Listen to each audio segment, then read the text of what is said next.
all of this is systemic. This isn't a series of bad decisions made by liberal judges. That's not what this is.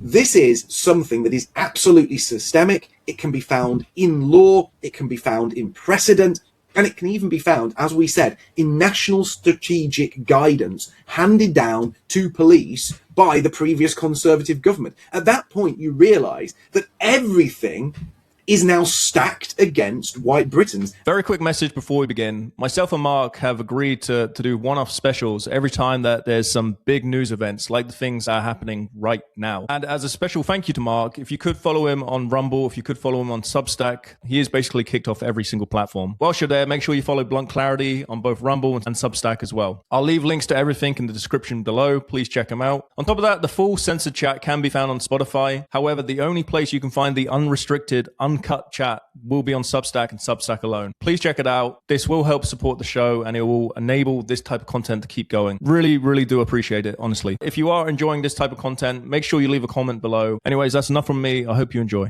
And the Offensive Weapons Act broadened the number of exceptions for Sikhs.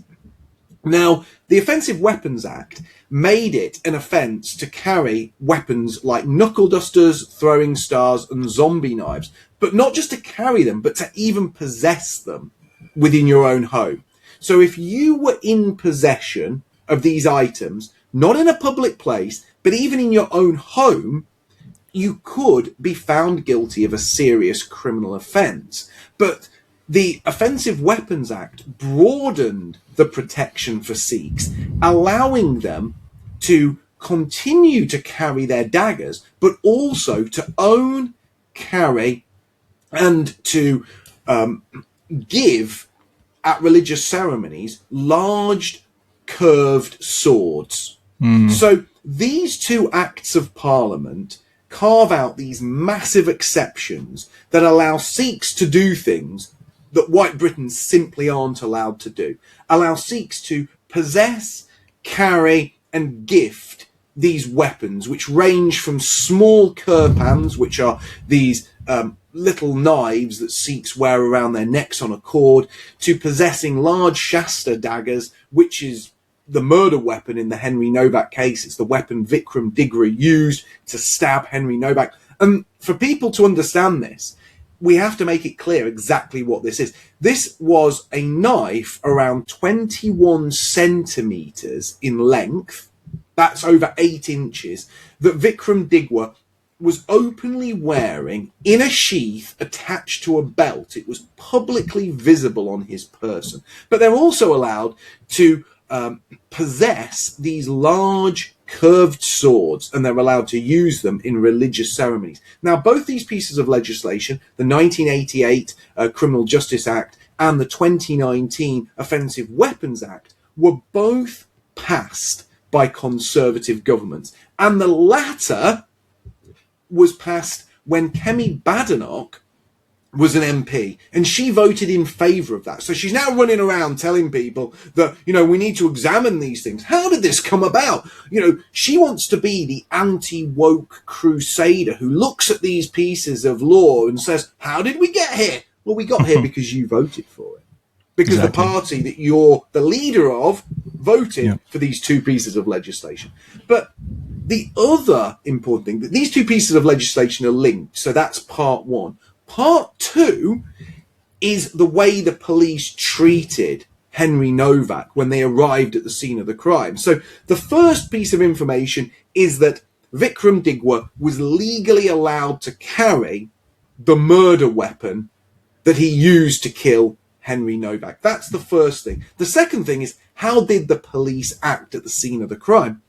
Well, the police decided that they were going to take Vikram Digra's false claim of racism, more importantly, than they took Henry Nowak's pleas for medical assistance, because he was lying on the ground, pleading for his life, begging for medical attention. But the police took the claims of racism more seriously. Now, again, what the Conservatives want to claim is this is some kind of woke policing that might be down to individual officers or down to some, strange bit of DEI guidance that they know nothing of, that is complete nonsense. This is down to what is known as the Police Race Action Plan, which was initially released in draft form in 2022, again, when the Conservative Party were in government and when Kemi Badenoch was actually a minister. And it was rolled out in 2023 and 2024 when Kemi Badenoch was the Minister for Women and Equalities.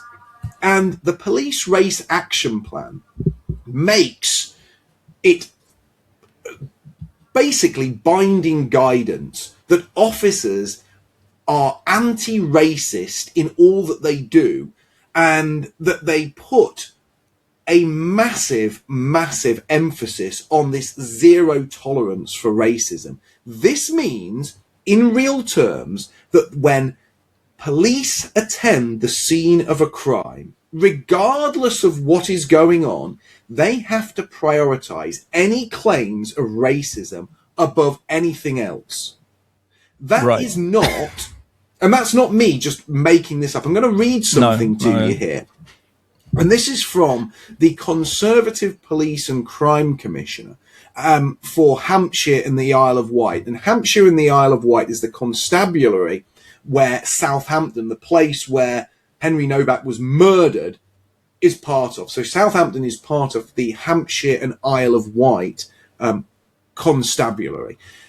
And Donna Jones, who is the Police and Crime Commissioner, that's an elected position that oversees police constabularies. She said this, and this is a direct quote: "The adequacy and regularity of that training will also be reviewed, and how officers are trained to triage competing accounts at the scene of a violent incident, specifically whether the provision of immediate medical assistance is treated as an unconditional duty that operates independently of any assessment of culpability."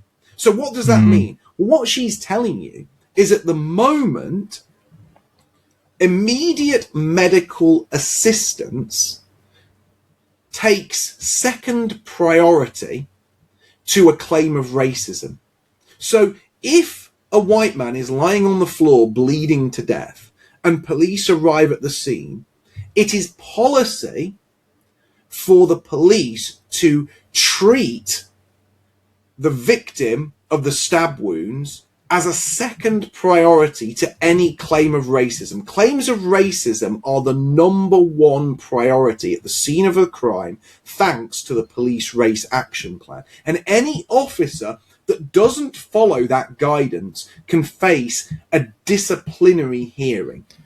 And this was all the doing of the previous Conservative government. This was brought in when Boris Johnson was Prime Minister, when Kemi Badenoch was a minister, when Suella Braverman was the Attorney General, and Priti Patel was the Home Secretary. So everything that I've explained of how we got to this two-tiered justice, this anti-two-tiered justice that left a young white boy bleeding to death, pleading for his life as police handcuffed him, this was all the doing of successive Conservative governments. It was all something passed by the people who are now claiming they are the solution to the problem. Yeah, mate. I mean, this is the thing. Like, you hear anti-racism. What that's actually saying is it's racism to white people. It's racism to the indigenous peoples of that land, to us, to the British. So obviously this isn't sustainable, right? And the Henry Nowak case was the most egregious example we could possibly have. A young 18-year-old boy, no criminal record. You know, everyone's been comparing it to George Floyd. A literal, right? There's no need to sugarcoat this anymore, because it is just infuriating to see how this is unfolded. And this whole, you know, it's been pointed out by many people, the fact that they can legally walk around with all these knives. Meanwhile, you know, the grooming gangs happened. Girls, indigenous Brits, girls who are victims, who have been like attacked many times now. They can't even have pepper spray. They can't even defend themselves. Meanwhile, guests essentially in our country can carry knives, right? Make that make sense to me, please. But yeah, and the thing is too, and I've seen a lot of people say this, that like you're saying, oh, it's just this one officer. It's just a one-off. It's not systemic. If it wasn't systemic, the groom and gang scandal would have never worked. It would have never gone to the scale it did. Over 100,000 white British girls. There is such a clear and obvious problem. There is such a clear two-tier system. And like we spoke on our last chat, we are at the bottom of that system. We are at the lower end of that hierarchy, no question about it. And it should become very obvious to everyone by now. The thing which I kind of find concerning is when the riots was happening, and like we see the mainstream media try and downplay this all too much. But the reality is, if a white British person was to retaliate at the Sikh community, if they were to stab someone, we all know that the Sikhs would have retaliated back. And like that really just says how fragile these multicultural societies are. It literally could have fallen apart with just that one incident, Well, the interesting thing about this case as well is that Vikram Digwa got a comparatively lenient sentence. And one of the reasons for that lenient sentence, well, there was two reasons for the leniency in sentencing. Wow. The first reason was down to the sentencing guidelines and down to the 1988 and 2019 legislation that I cited earlier.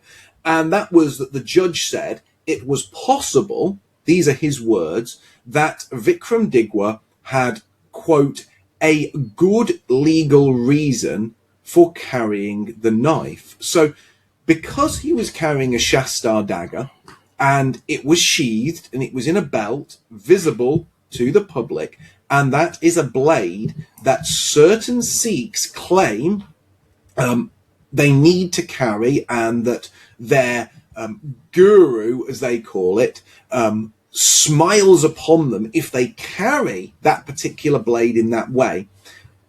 They have this legal exception. The judge accepted that because that's the law, and under sentencing guidelines, that allowed the judge, when sentencing, to start Vikram Digwa's sentencing at the lowest possible tier of sentencing for a murder conviction. So there are 3 tiers of sentencing when it comes to a murder conviction.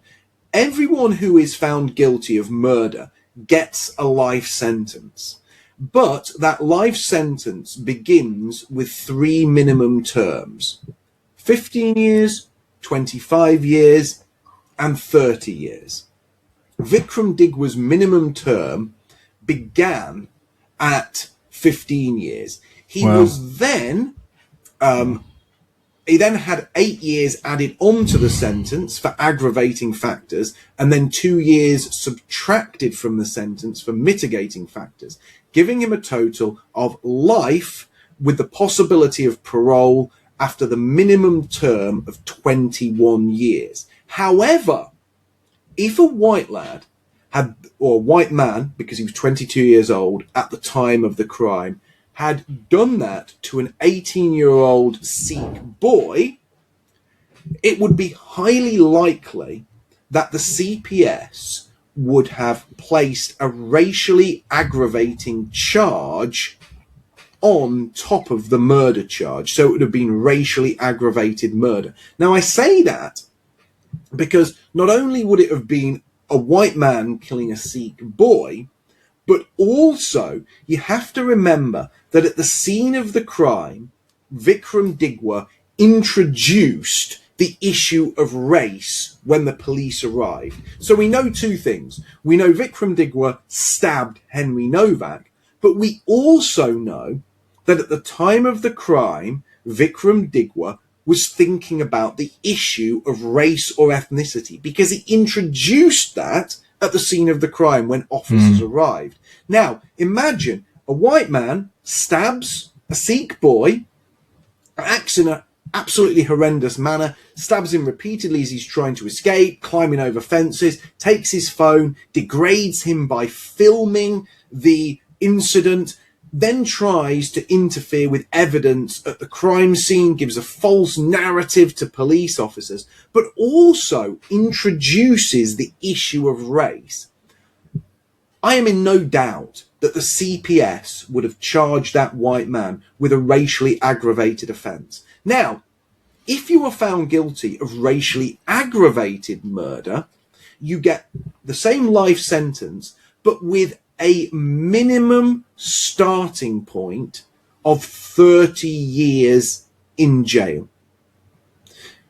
That tells you exactly how two-tier justice works.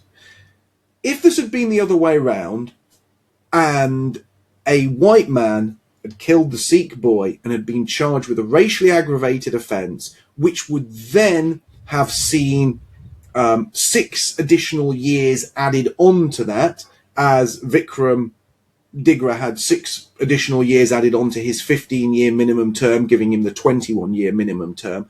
A white man that had committed the same crime against a Sikh boy would have served life with 36 years before he could even be considered for parole.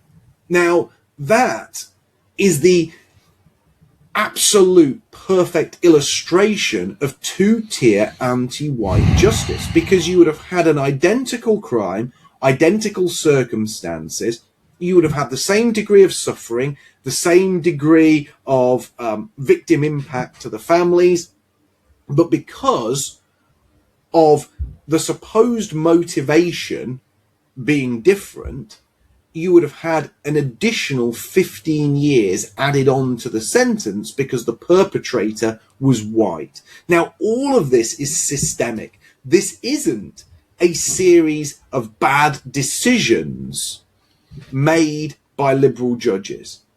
That's not what this is. This is something that is absolutely systemic. It can be found in law, it can be found in precedent, and it can even be found, as we said, in national strategic guidance handed down to police by the previous Conservative government. At that point, you realise that everything is now stacked against white Britons, and that the indigenous people of these islands, they're not just second-class citizens, they are at the bottom of the racial totem pole. And I have done breakdowns, both in writing and on streams, of this police race action plan, and you can read within this that the way it is structured is that different ethnic groups form a hierarchy, and the police are incentivized to take their testimony above that of white Britons. And this is done at every level of the police force. So what you're hearing now, this isn't something that's a document that's wheeled out at special training days, then quietly forgotten. This affects policing at every level of the institution's hierarchy, from police chiefs right down to frontline officers. So if you've made it this far, first of all, thanks very much. If you're watching on YouTube, please remember to comment, share, and subscribe. And if you're watching on Spotify, please be sure to give it a 5-star review. The full uncensored version of this episode can be found on Substack and Substack alone. Both YouTube and Spotify require censorship. However, Substack doesn't. With one YouTube already taken away, it's only a matter of time before it happens again. On top of that, with the Substack, we'll be doing live Q&As, talks with some of the biggest voices in this space, and a chance for you to ask the questions you want answering. Head over to Substack now for only £5 a month. I'll leave a link for this in the bio below. Cancel anytime. Thanks for watching this week's episode, and I hope to see you next time. All the best.